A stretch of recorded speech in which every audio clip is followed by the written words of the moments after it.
If you haven't been a success, a real success where you come from, you probably won't be a success here because you have to learn what I call the language of success. What is the language? What do you have to do to be successful? What do successful people think about? And I feel that one of the biggest problems is that people don't know the rules of Hollywood.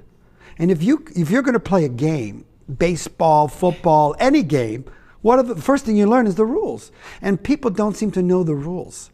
Some of the basic rules is when you come to Hollywood, think, what are you going to give, not what you're going to get. A lot of people say, I'm going to get something. You're not going to get anything. Also, you have to think about what kind of energy do you have. I would say that the currency in Hollywood is energy. And if you have a great positive energy, people are going to want to know you because of something I learned long ago from a publicist who said, it's not who you know in Hollywood, it's who'd want to know you. So it's your personality. And so you have to think about, we love people in Hollywood who are not reactive, but proactive. People who actually create products.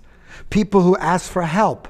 People who show a great deal of gratitude. There's certain rules, and since I work with actors not only here, but from people around the world, when they come here, they sort of fail, which is why 95% of people that come to Hollywood do fail. Not because they're not talented, because they never learn the rules.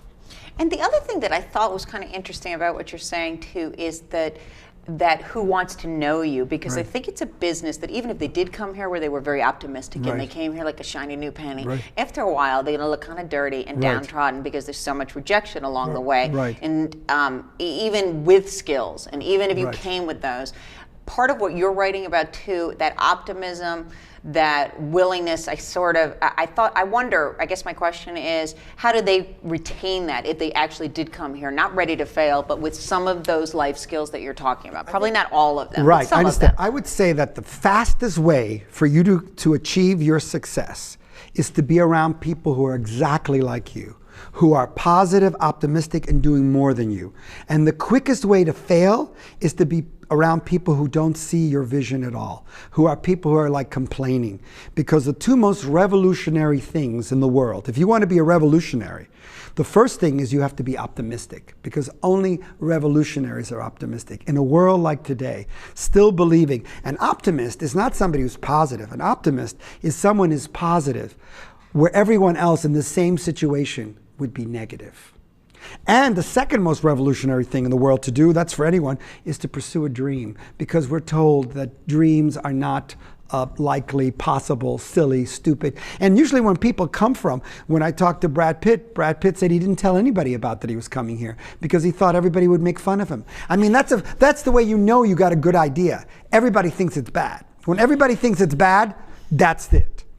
Also, if you have been bullied in school, that's usually a sign that something special about you. There's something great, because I hear from other performers or other very famous people, they were considered nerds in school. They were looked at as nobody. And I think you have to maintain and retain what's special about you and who you're in contact with. And if you feel that you can't have those positive people around you, protect your dream. Don't tell anybody about it. If you want to act, just act. Don't talk about people. Because if you need people to encourage you, then it's really not for you. Because the people that really want to, they don't hear no. I always say that for some people they hear no, but I always think put a W at the end of no. What do we got? What word is that? Now. Right. Every time I hear no, I make that no into a now. Because that's what life is. Life is turning no's to now. And if no can stop you, then it's just not for you.